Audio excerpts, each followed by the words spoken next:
Excellencies, ladies and gentlemen, good afternoon. I am pleased to welcome you all to this plenary session on liability in land release. My name is Kinda Samra, and I'm a program officer at the GICHD, and I am delighted to be moderating today's session. In this plenary, we will explore and discuss different dimensions of liability in land release from the viewpoint of national authorities, operators, and donors. We will examine the responsibilities of states in mitigating and managing risks and the role of mine action authorities and operators in adhering to established protocols. Before introducing our esteemed panelists for today, please allow me to give you a brief introduction on what we will be discussing this afternoon. Liability in general refers to the legal and moral responsibility that individuals, organizations, or governments bear for the consequences of their action. In mine action, liability plays a crucial role in determining responsibility when accidents or incidents occur despite careful planning.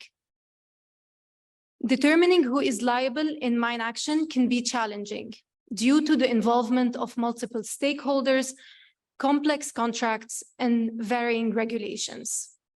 The UNMAS currently do not stipulate conditions for liability.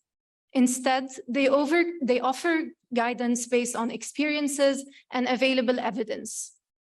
The existing stance regarding liability, as outlined in various international treaties and conventions, maintains the primary responsibility for mines and other explosive ordnance with the national government or the corresponding national authority, whether in known or unknown hazardous areas handed over to national authorities or the local populations, as well as released land.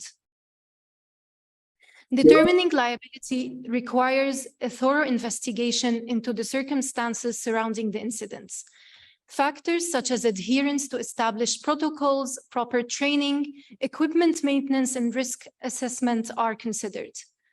However, liability in mine action goes beyond legal implications. It also carries ethical and moral responsibilities. The concept of do no harm and the recognition of organizations' duty of care are gaining increasing prominence in the realm of protection and development work across the not-for-profit, corporate, and public administration sectors. The mine action community, including mine action authorities, operators, and other stakeholders, should prioritize transparency, accountability, and continual improvement. The growing emphasis on liability in land release underscores the importance of clearly defining and attributing roles and responsibilities, and clearly defining possible consequences when the execution of those roles and responsibilities falls short, resulting in injury or damage that necessitates action. Land release is a complex and multifaceted process that requires the joint effort of various stakeholders involved. By understanding and addressing legal, ethical, and moral responsibilities, we can work towards a safer and more accountable mine action environment. I would like to extend my sincere gratitude to all the panelists and the participants who have joined us this afternoon. And without further ado, please allow me to introduce our first panelist for today, Mr. Clifford Tunuki, who is the head of Explosive Ordnance Disposal Team of the Royal Solomon Islands Police Force. His team encounters explosive remnants of war from World War II and is the only entity that removes and destroys ERW in the entire Solomon Islands. Mr. Tunuki has 14 years of experience serving as an EOD technician in managing and leading teams in the field of UXO. Mr. Clifford, welcome. I would like to start by asking you, how do you define liability in land release as a national authority in the Solomon Islands? Thank you. Before I answer the first question, I would like to briefly explain the situation in the Solomon Islands.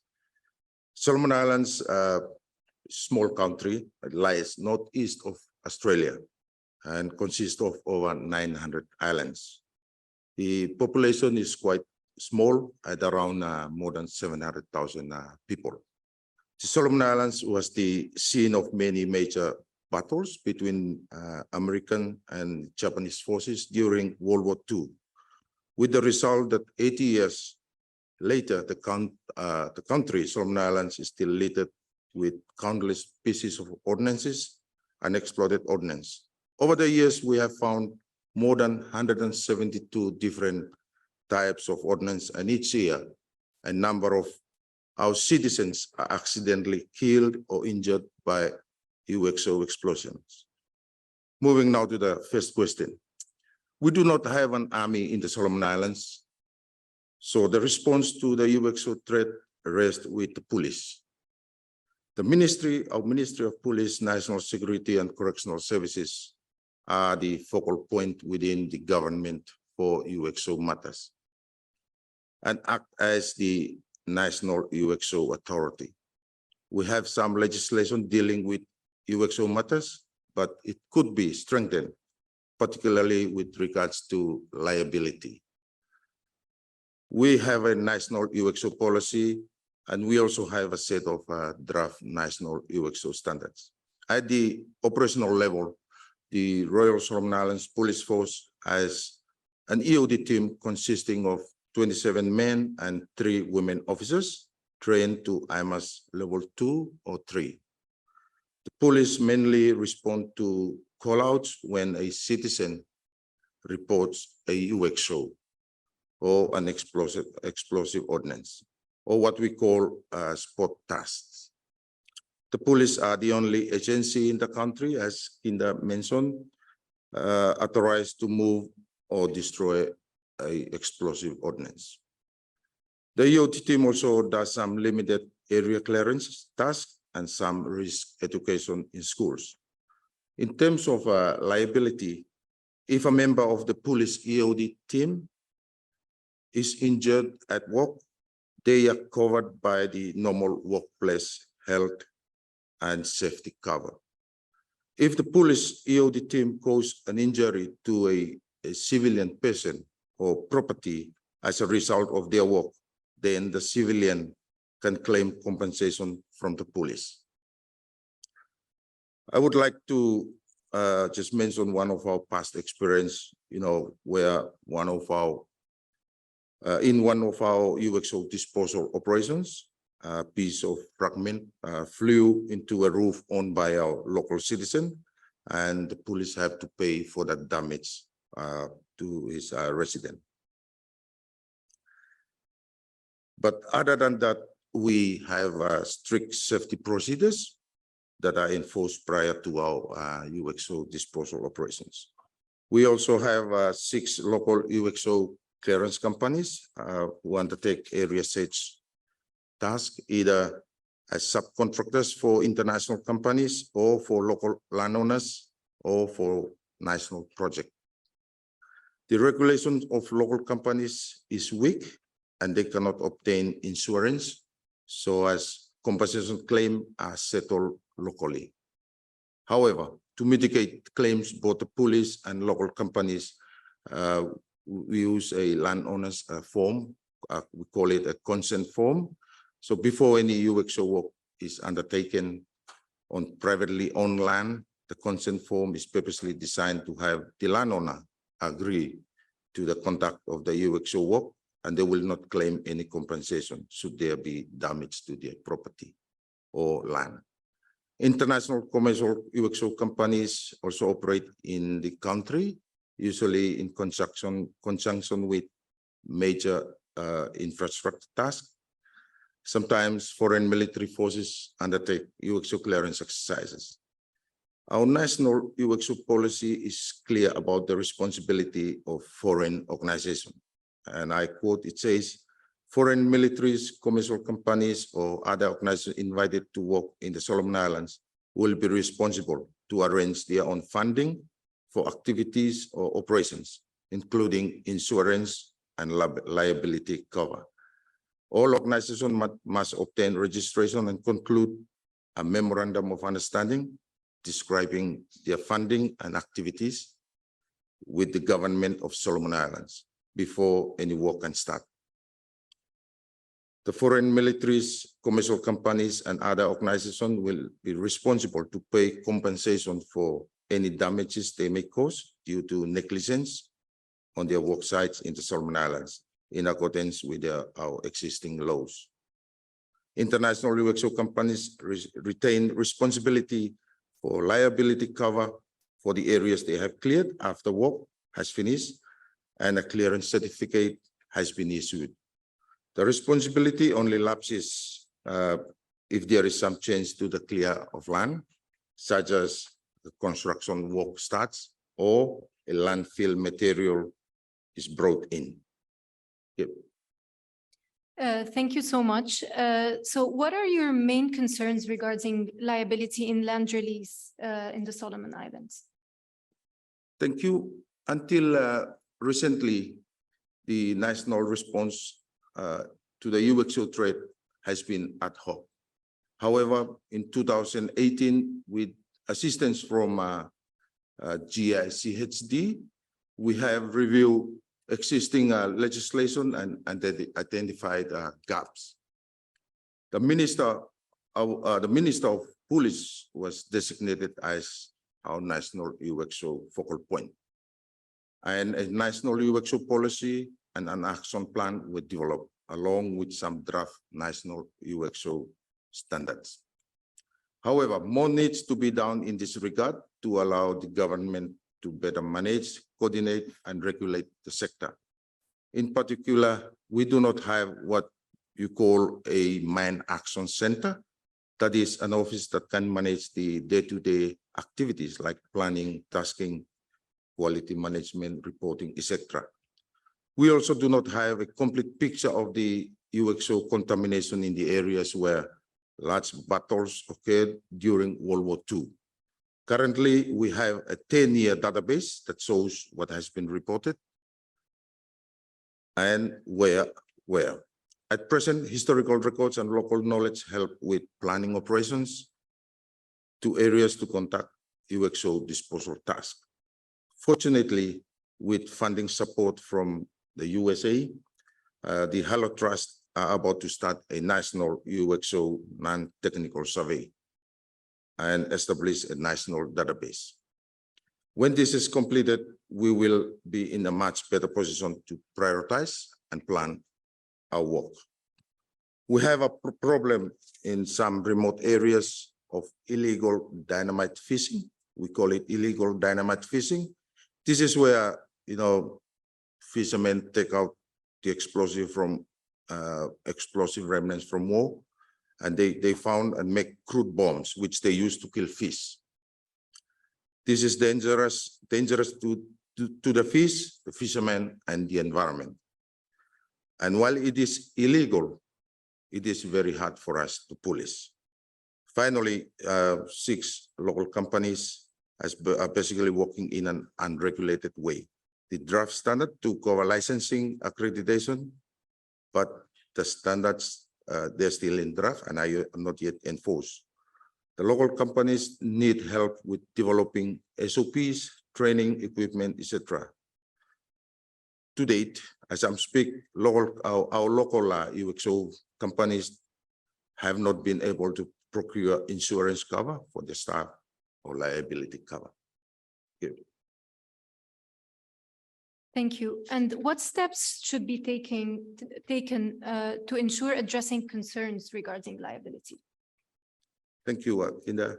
At the national level, we need to strengthen legislation to ensure that the responsibility of our various ministries are clear and that liability issues are clearly defined.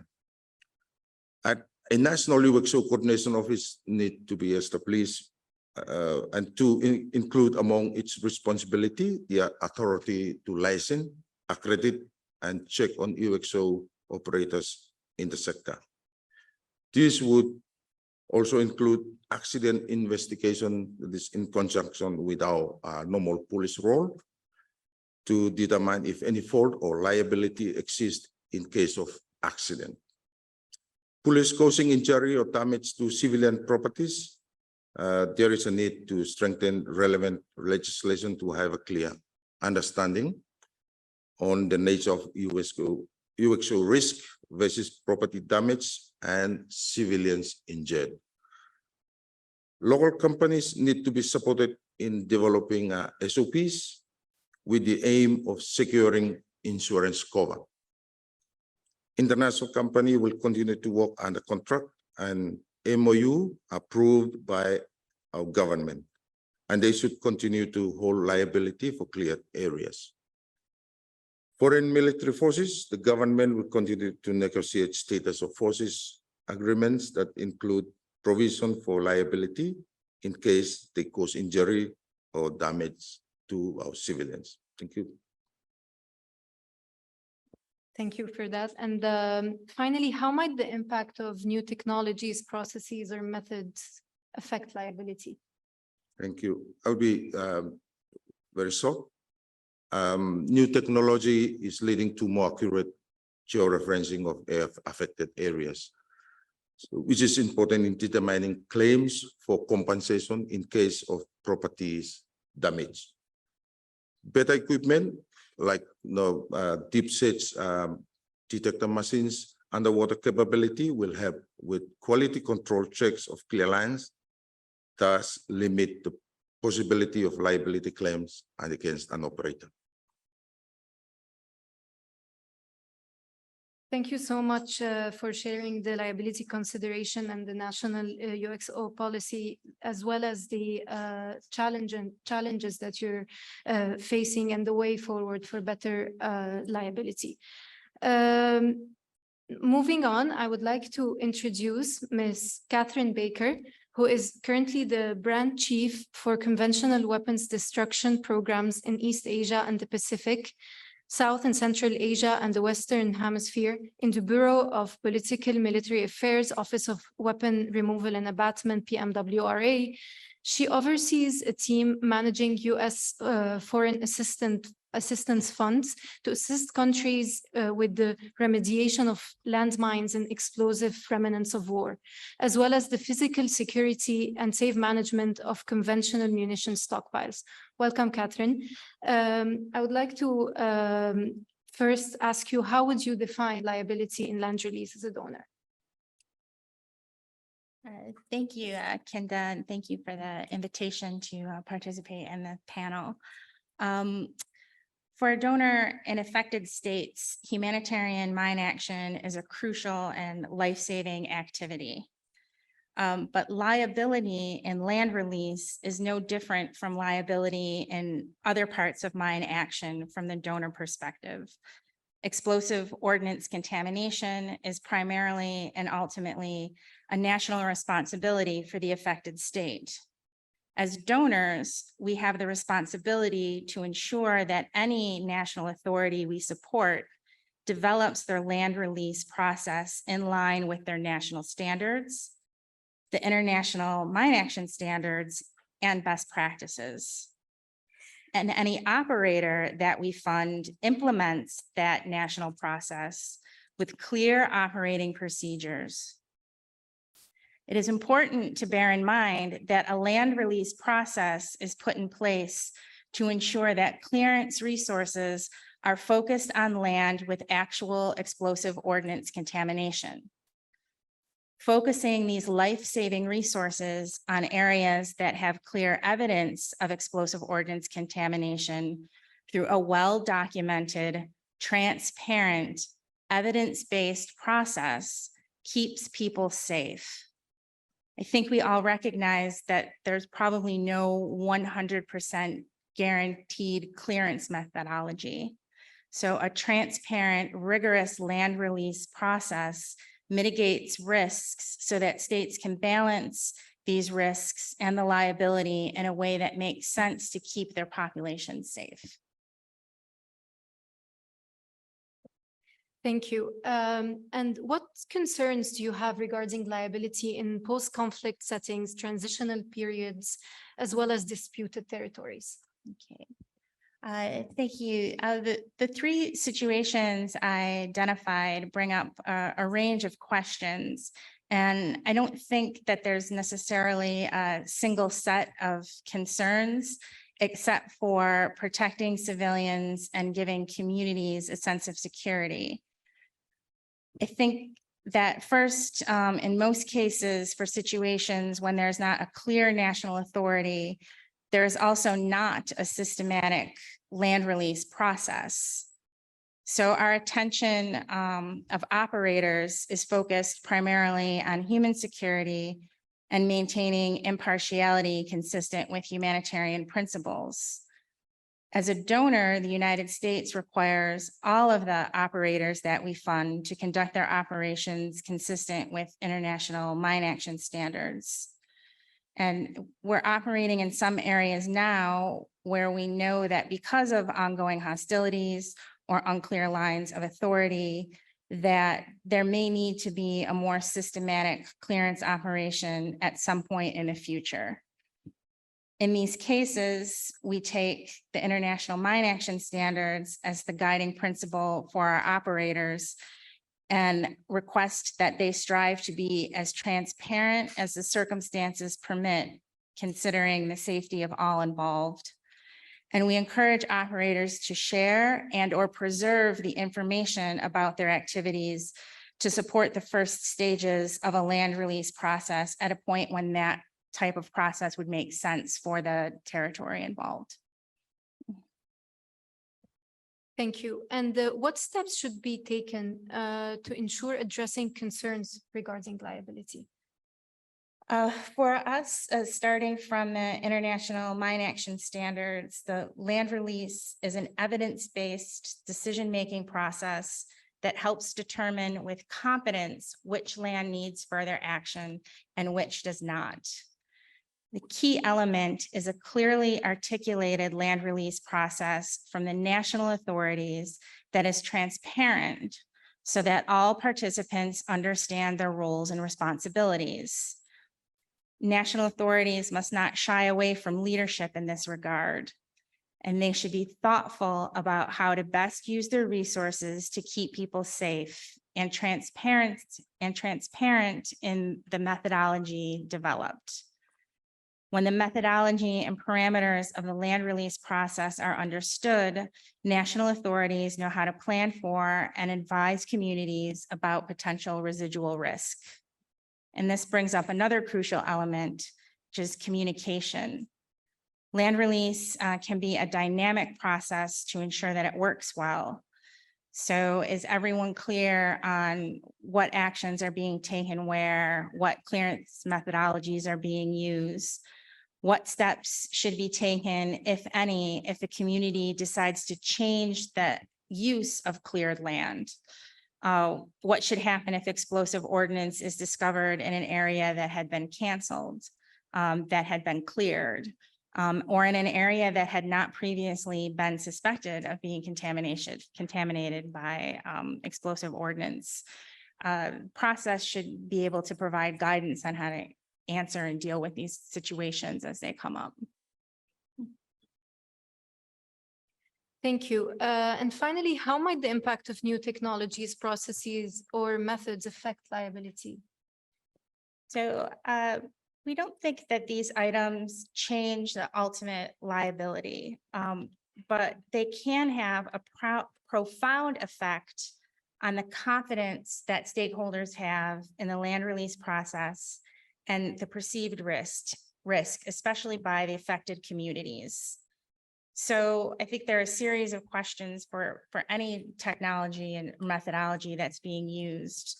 It's how easy is the new technology to use? Do the operators and national authorities understand the use of this technology? How clearly are the results of the new technology demonstrated? For methodology, how was the methodology or method developed? How transparent was the developer of the method on lessons learned and best practices for its use so that others can understand and use it, or understand where risks might be from the use of that methodology? And how would using this new thing or method help focus resources? How would it help find evidence of contamination or confirm the absence of explosive ordnance contamination? So I think those are the things that organizations need to ask themselves if they're understanding well. And then if they have confidence in the process, they'll understand what the liability is. Thank you so much, Catherine, for sharing with us your liability consideration as a donor, emphasizing in particular the transparent and evidence-based land release process based on guidance from the International Mine Action Standards. Now, please allow me to introduce Mr. Chim Chansideth, who is the Director of Regulations and Monitoring Department at the Cambodian Mine Action and Victim Assistance Authority, CMAA. He manages and coordinates the work of quality management teams within CMAA and has more than 15 years of experience working in mine action. Mr. Chim, could you tell us how would you define liability in land release from the viewpoint of CMAA? Yeah, thank you, Kinda, and thank you all participants in this session today. As a national authority, I think the word liability can mean differently and to different people in mine action sector. As I understand, the word liability means legal responsibility or obligation for mine action activity. To me, the word liability in land release is basically mean that the responsibility for any incident or accident happen on the land that have been cleared. For example, there is an accident happen in the clear or unclear land. Who will be responsible for that? One, maybe operator who did not fully apply with the SOP or standard. Second, maybe the national authority who did not conduct the QA/QC properly on the operation. And maybe the government who need to take care on the victim after the accident.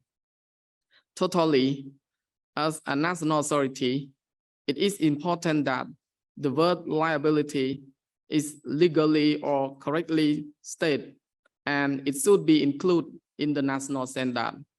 So it is clearly understood by all operator and stakeholder. When something unwanted happen, accident, we know who responsible for that and what action need to be conducted.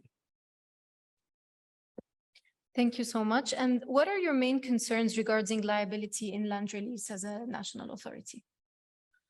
As a national authority, our main concern to the liability in land release is that there is clear liability statement included in standard.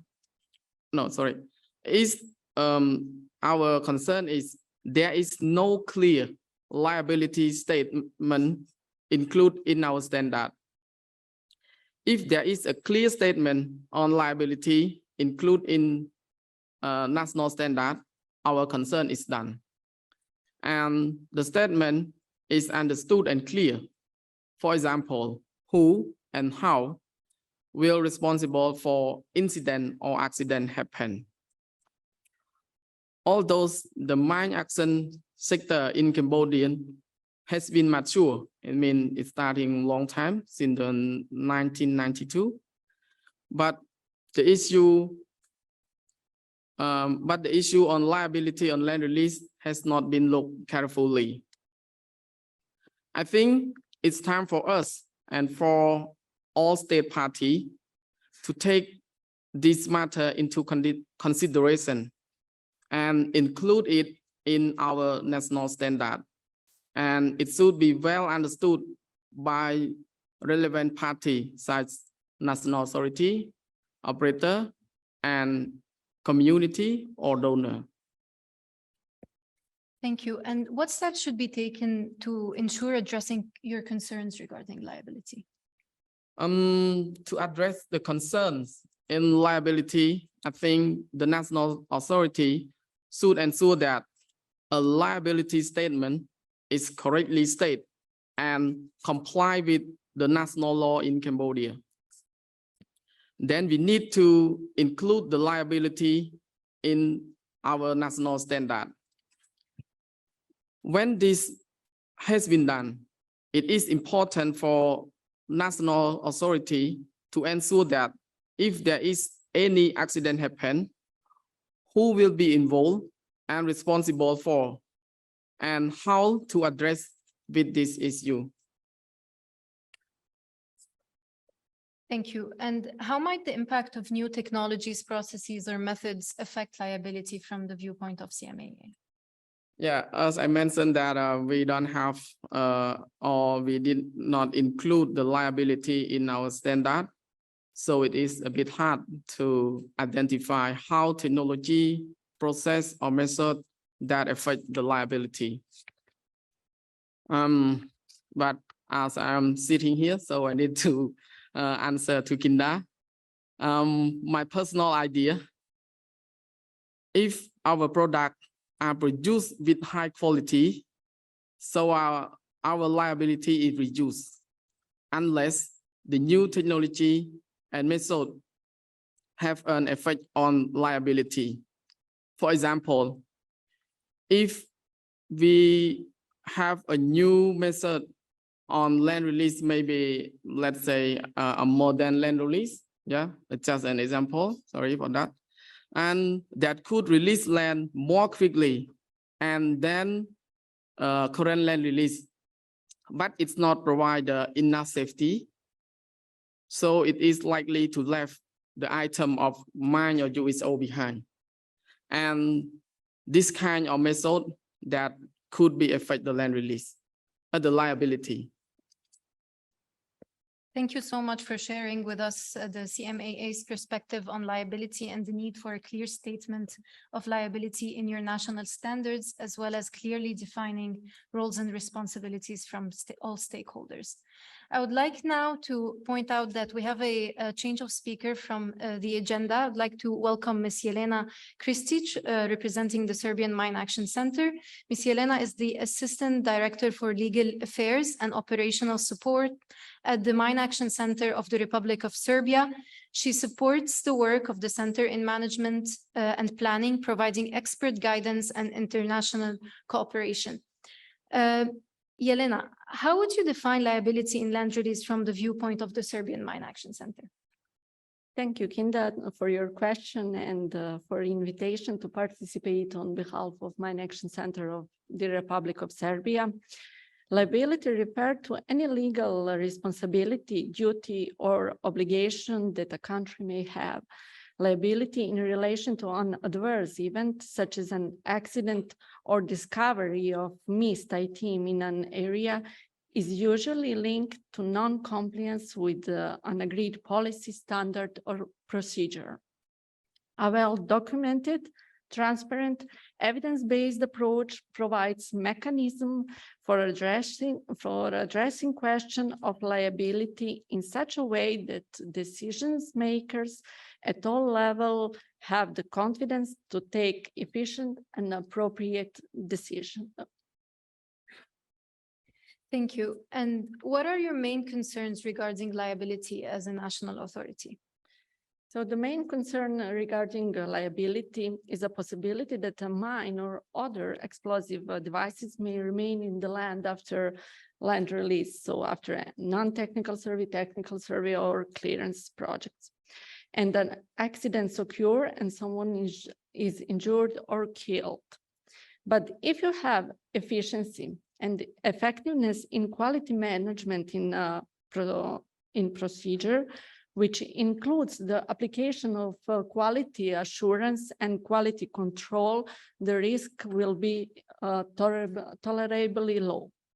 So if EO contamination is found in areas that have previously been canceled, reduced, or cleared, liability disputes should in principle be settled based on how well organization have implemented this process that is normally enshrined into SOPs. The appearance of PO contamination does not automatically imply that the operator should be held liable. For example, spot task where the device type are confirmed and it may be positioned in a way that does not fit the trends of previous devices or deeper in the ground. Because of that, it is very important to monitor the land after clearance and to conduct risk education with local population. In this case, the mining needs to be repeated, where operator is not responsible. The responsibility should be on the country. Let's try to explain this on one concrete example. So we, in the past, had one project of clearance cluster munition, which was implemented on former military area, where some mining pre-works was already done by them. And after that, SMAC developed project and private company conduct clearance operation. There was some aggravating circumstances because the construction company already entered in the site. After all this work, we had accident with the explosion of remaining cluster bombs. Because of these circumstances, new director of SMAC, who was appointed at that moment, made a decision to repeat all work. This issue was discussed on the highest level of the government. So director attended on the government plenary session with all ministers and prime minister. In that moment, the prime minister decided to support this new decision, and they agreed that the country is responsible to pay repeated works. Thank you. And what steps should be taken to ensure addressing concerns regarding liability? So the first step which should be taken to addressing concern regarding liability is to establish responsibility through national policy, but as a precondition for that, there is obligation to establish an effective quality management system in national system with comprehensive approach. Use different techniques, such as SWIFT techniques, which helps to allow participants in risk management process to think through the implication of scenario relevant for their organization and activities. And this is the way that achieve adequate answer. SWOT techniques, strengths, weakness, opportunities, and threats helps to understand important aspects of both the internal and the external context within which they work. The mine action architecture diagram provides concise overview of the main categories of the stakeholder associated with the humanitarian mine action and the links between them. It is necessary to establish good risk management system in mine action. The application of comprehensive and effective risk management system should be ensured that those risks associated with legal liability are maintained at a tolerable level. So our experience has shown that it is necessary to rely on UNMAS and at the same time adapt it to specific country context. Thank you. And finally, how might the impact of new technologies, processes, or methods affect liability? So new technologies can have a huge and good indirect impact on liability. For example, if we use UF system in NTS, the result will be taken with more confidence, and liability will assume that all reasonable effort has already been made and the risk will be tolerable. With new technologies and methods, we can build confidence and bring risk on low level. So that is really important for liability. Thank you. Thank you so much, Jelena, for sharing the experiences of the Serbian Mine Action Center on liability and for the shared example on the relevant processes and procedures. Next, I would like to introduce Ms. Angela DeSantis. Ms. Angela DeSantis has 20 years of professional experience, including in the field of mine action, crisis management, and humanitarian aid. She is the FSD country director for Colombia since 2019 and holds a PhD in remote sensing, GIS, and cartography, and a master's degree in management of NGOs, international cooperation, and humanitarian aid. Welcome, Angela. Could you please tell us how would you define liability from the perspective of the operator? Thank you very much for the introduction and for the invitation. I think the general definition of liability has been already clear by the rest of the panelists. So from an operator, I think this encompasses several key aspects.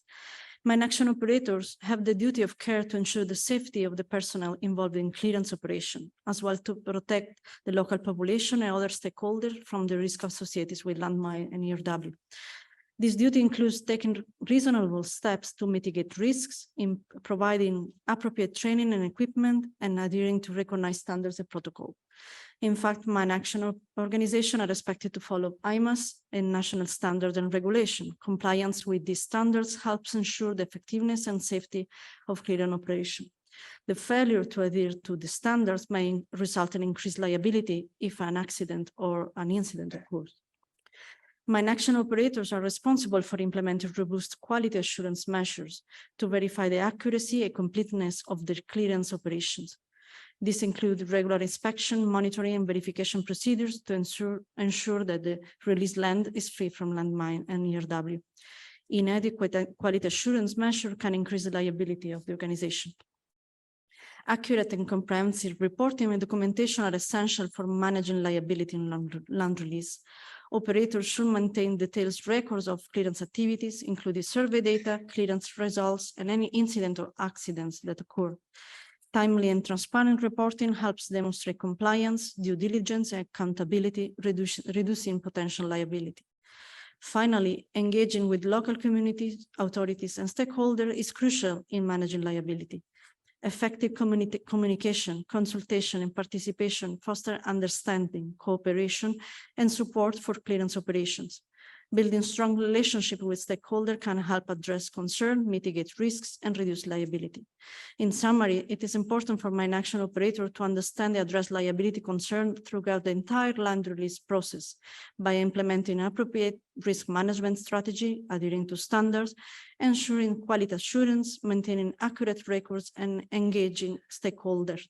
Operators can effectively manage and mitigate liability in land release operations. Thank you. As an operator, how do issues related to liability affect the efficiency and effectiveness of land release processes?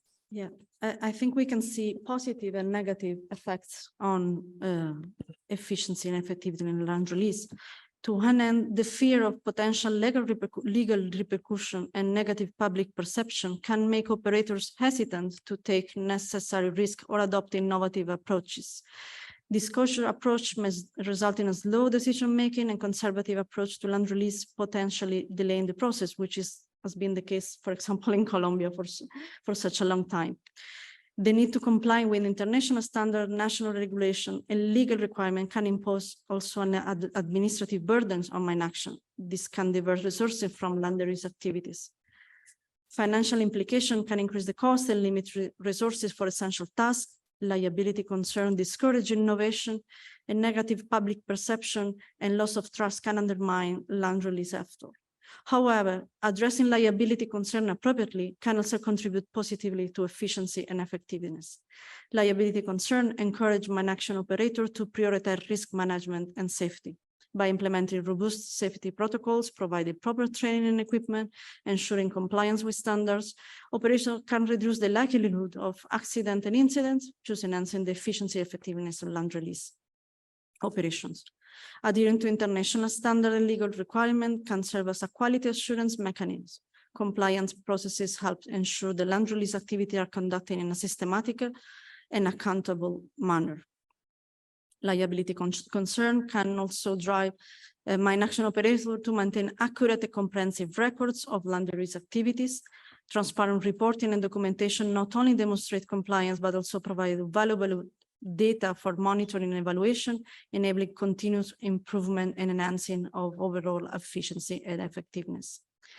Liability concern can motivate mine action operators to engage stakeholders proactively. Engaging with local communities, authorities, and other relevant actors fosters collaboration, knowledge sharing, and mutual support. This can lead to more efficient operation through increased community cooperation, access to information, and shared responsibility. Striking a balance between liability management and proactive approach maximizes efficiency and effectiveness in land release operations. Thank you. And what steps should be taken to ensure addressing concerns regarding liability? So first of all, I think it's important to to conduct a thorough risk assessment to identify potential hazard liabilities associated with mine action operator, implement risk mitigation measures to minimize the identified risk, including safety protocol, training programs, and proper equipment. Regularly review and update the risk assessment as necessary. Then ensure strict compliance with national and international standard regulation, provide comprehensive training programs for all personnel involved in mine action operators, establish robust quality assurance and quality control mechanisms to ensure the accuracy, effectiveness of clearance operations, and maintain transparent and accurate record of all mine action activities. As mentioned before, the proactive engage of local community authority donors is also relevant for us. Thank you. And how might the impact of new technologies, processes, or methods affect liability? New technologies such as advanced metal detectors, ground penetrating radars, drones, or autonomous robots can enhance the efficiency and accuracy of mine detection and clearance. And if this technology are properly implemented and result in a better identification removal of mine, it might reduce the liability of mine action organization, as they can demonstrate that they took reasonable steps to mitigate the risks.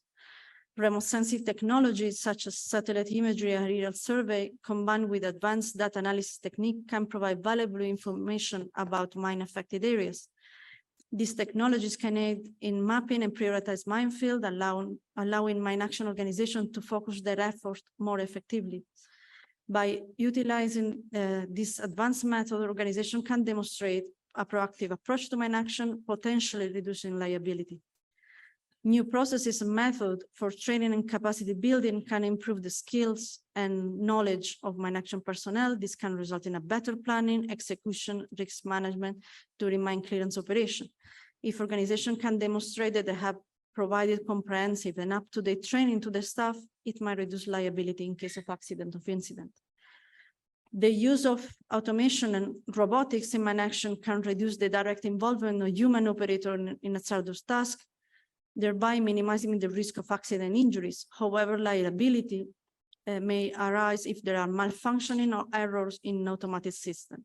It is important for mine action organization to ensure that that technology are truly tested, reliable, regularly maintained, and minimize liability. Information management system can enhance transparency, accountability, documentation of operation, which can be valuable in mitigating liability.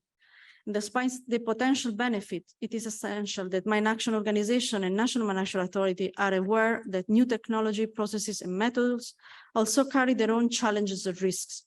All stakeholders need to be clear on how to implement such technology, methods, or processes, what are the expected results, their accuracy, and to which part of the land release process they contribute. Technical assistance on these issues to less experienced national mine action authority or mine action center is crucial to avoid misinterpretation of capability results that might prevent proper use of potential useful new technology or methodology. For example, FSD at the moment is providing this kind of support to Ukraine for mechanical demining. Adequate training, quality control, and ongoing monitoring are needed to ensure that these advantages are used effectively and the liability is properly managed. Thank you so much for sharing with us the viewpoint of FSD on liability, including the negative and positive impacts of liability consideration on the effectiveness and efficiency of the land release process, and the importance of compliance with NMAS and IMAS, and establishing robust quality management system, as well as continual improvement. Now, I would like to open the floor for interventions, statements, or more questions for our panelists.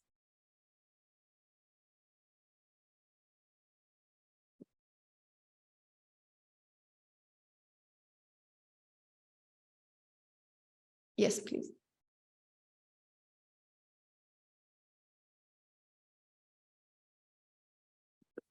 Thank you very much. My name is Fia Al-Sous from IOCTR.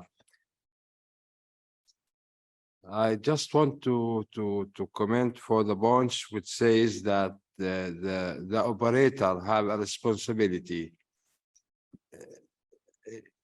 If the operator have works as in the books and tick all the boxes, then he have no responsibility, because in the contract have to be very clear, as example, for how many centimeters he have to clear.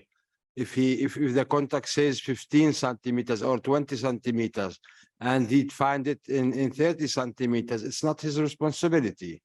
If the contract is clear, first of all, and if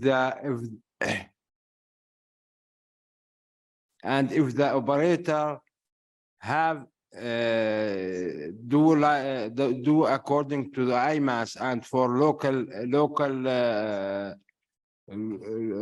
IMAS in the country, so he have no responsibility. This is the part one, I think. I don't know. Point number two about the insurance.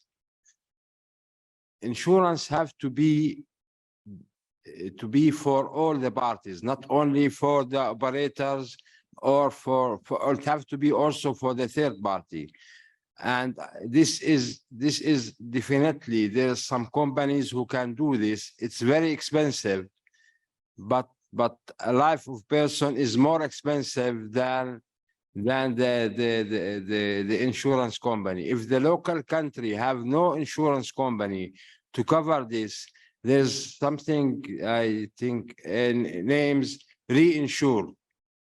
So the company take the insurance and send it back to international company, which the company can do this insurance. It's very important to have the insurance for all parties and plus the third party. Thank you very much. Okay, thank you very much for the comment. Now I will turn to the panel. Perhaps we can start with Angela. Sure.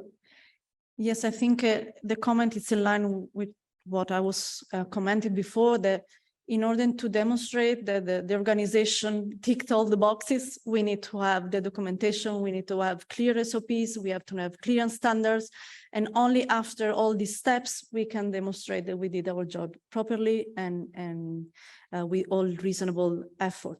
So I think it's an effort not only for the operators, as we mentioned, but also for the national authority, as already commented before, that to have clear statements, to have clear regulations, and then for the operator it's easier to comply if it's correctly stated or clearly stated in the national standards.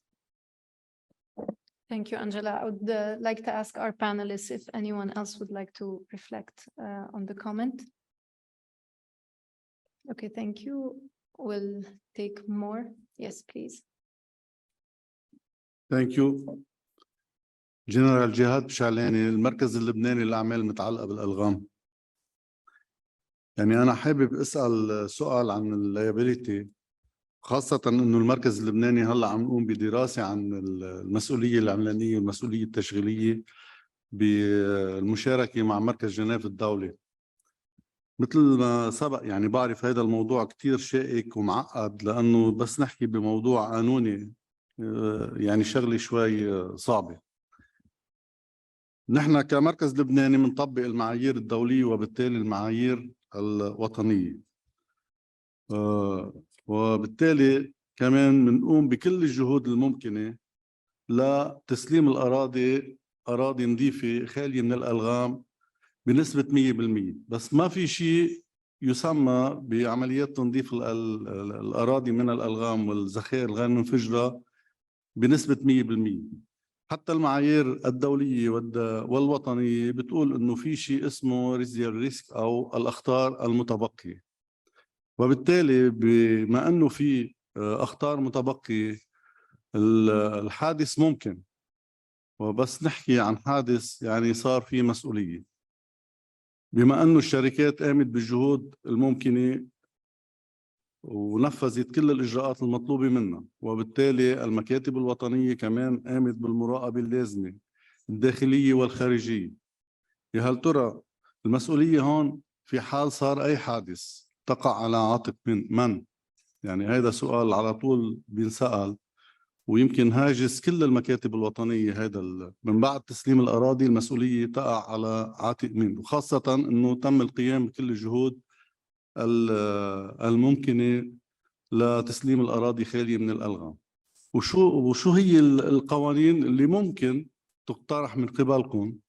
ما بعرف إذا في قوانين ممكن تكون موجودة بالبلد لحتى نتلافى المشكلة هيدي. شكرا. شكرا على هذه المداخلة من المركز اللبناني لنزع الألغام للأغراض الإنسانية. I will now turn to our panelists. Perhaps we can start with Mr. Clifford. Thank you for giving me the opportunity again. So we start with this question from here. Sorry. Or we just go ahead. So with regards to land release and especially the operator, or if there is an incident that happened when the land have been certified cleared, concept Solomon Islands. So the operator is responsible for when there is a non or critical conformity when the is occurring or there is an incident. We don't really, like I did mention in my presentation, have a confirmed legislation in place. So we still have a gap there, and there is a way forward to plan ahead on that. I think that's how I can comment. Thank you. Yes, please. Yes, this has been a big discussion also in Colombia when we work on the new national standards on how to manage liability. So when there is an accident after an area has been cleared, if the operator has ticked all the boxes that we mentioned before, if the operator also has received external monitoring, so there is another body who is verifying, the quality control of the released land. So in general, the final liability relies on the state, on the government, who is responsible of clearing the land. So we need to, each part needs to comply to the work and the job, but the final liability is always, I think, with the government, national government. Thank you, Mr. Chair. Yeah, thank you, Kinda. Yeah, as I have mentioned in my answer, of course, in Cambodia, we don't have or we don't define the liability in our national standard, but based on what we have learned and based on our experience, I think regarding to the accident or incident happen in the clear or unclear land, of course, we need to check whether it is the mistake of operator or it is the mistake of the national authority. That's why we need to define the clear statement of liability. And of course, the liability should be complied with the national standard of the national law of each country. To do so, in any accident happen or in any case happen, we can identify which operator or national authority to responsible for the something happen. And however, I think finally everything it should be the liability should be the government, because the government need to take care of the victim, because the victim is our citizen. Yeah. Okay, thank you. Yes, please. Thank you very much, and thank you to all the panelists. First of all, introductions. My name is Eric Paulson. I'm sort of an accidental deminer diplomat turned mine action person. And I am the country director for NPA in Damascus, which happens to be the first ever humanitarian mine action program to be established based in Damascus.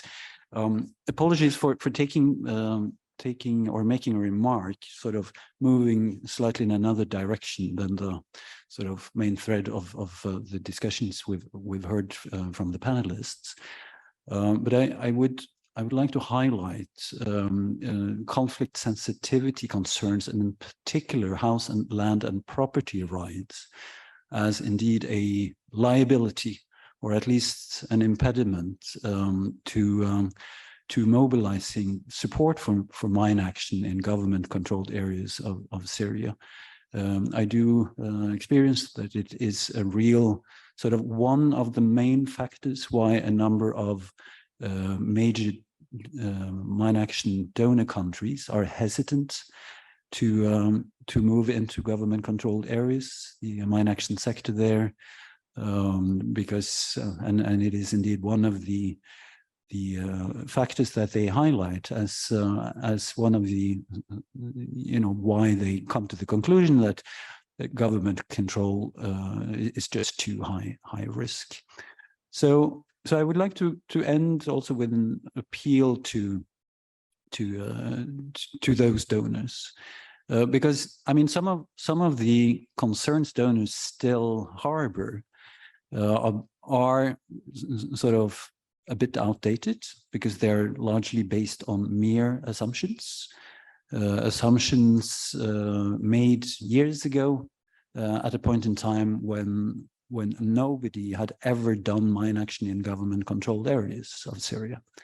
So it was based on scenarios or assumptions about what the government would do and wouldn't do. The situation today is that there is actually a mine action organization on the ground. It is one of, I think, if I'm not mistaken, one of the top 3 organizations in the world. It is supported by a whole number of the major donor countries in various places in the world, including in sort of politically, contextually challenging places. So yes, indeed, Syria is challenging, and it is indeed the case that HLP poses challenges, but as challenging a operational environment Syria might be, it is still possible to navigate it. It is there, as other places, possible to mitigate the risks. So I would very much like to invite donors not to be overly concerned based on assumptions rather than real experiences. I stand ready and willing to spend as much time as possible with any donor interested in sort of learning about real on-the-ground experiences and the lessons we can learn and draw from those experiences, rather than continuing basing funding decisions, or rather defunding decisions, on assumptions. Thank you. Thank you so much, Eric, for raising the issue of land and property rights and the challenges accompanying. I would like to give the chance to perhaps WRA to. Okay, thank you. Yes, please. Thank you. It's Ian Mansfield from the Mine Action Support Group. I have a question for Mr. Tanuki.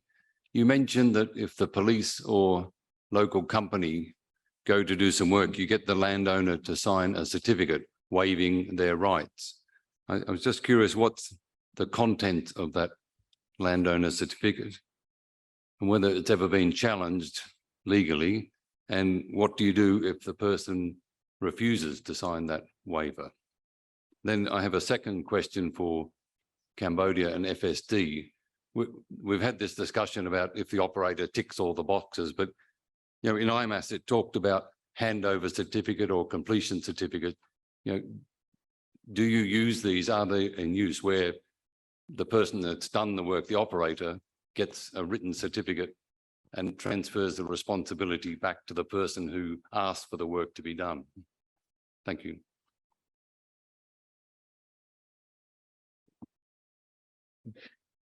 Thank you for the question.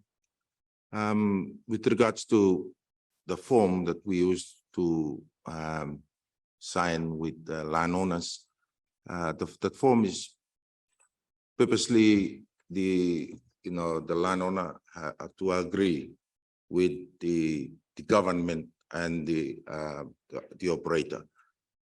Should any damage occurred or done after that UXO activity, that landowner will not claim the government or the operator for the damage because he already agreed and signed that form. If he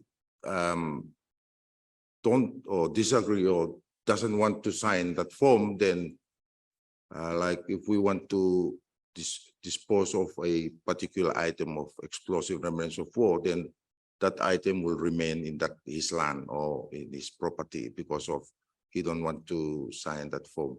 But from experience, there is nothing happen. The landowner have to agree, and we conduct that. That's the purpose of that form. Thank you.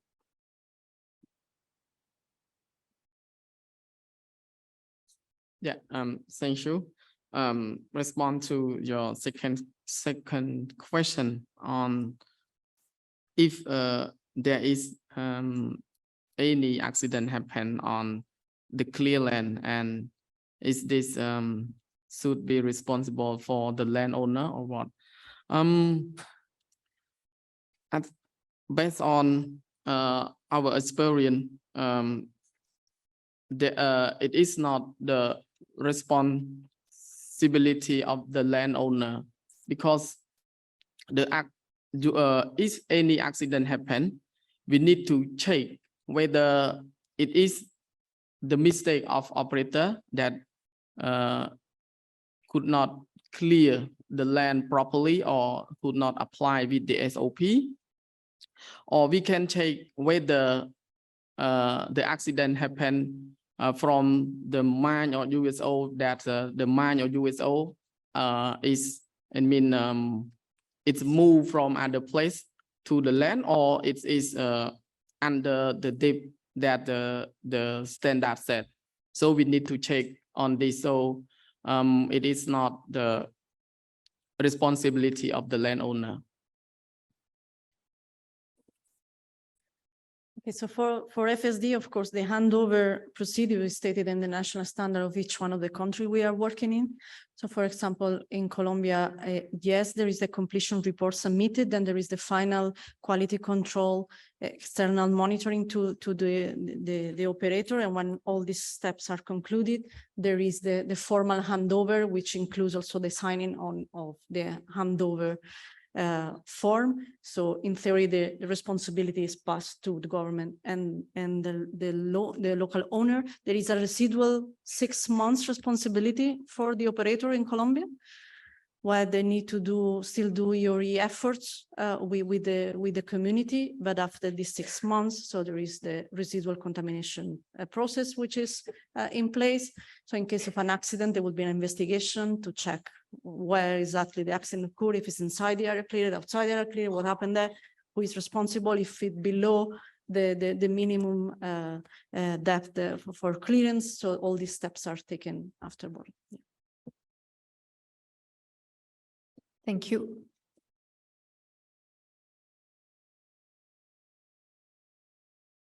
Is that a hand? Yeah, please. Yes. I won't name the country, but at one of the locations where we had cleared the land and it was handed over, after some few days, we learned that few mines have been found. Fortunately, the person, whoever has kept the mines, may not be knowing the details properly. So out of few 3-4 mines which were left on the field, one was also placed on a building. So there was no way the mine could have walked on the building. So such things could also happen, also take place, where the area has been handed over and thereafter the government authorities have not been able to control or have not been able to ensure that the area is kept free, or those mines are not some kind of a security measures. So this is one aspect. Second aspect, I just want to, it's an observation from the previous plenary and this one, that while there is a lot of onus on the operators to ensure that the places are done, cleaned up, as well as we use all climatic measures taken that the things are done in the correct order. But after the area has been released, maybe there could be some kind of an enforcement. Obviously, we can't do much of an enforcement, maybe some kind of a commitment which can be taken from the countries where this areas has been cleared, that the development takes place in a proper order, keeping the climate concerns in mind. So that could be some tacit commitment or some gentlemanly commitment, so that the areas which have been cleared after a lot of effort have been developed in the way that it meets the environmental concern. Thank you. I'm from Horizon. Thank you. That was my next question. I wanted to ask you to please introduce yourself. Thank you so much for the statement.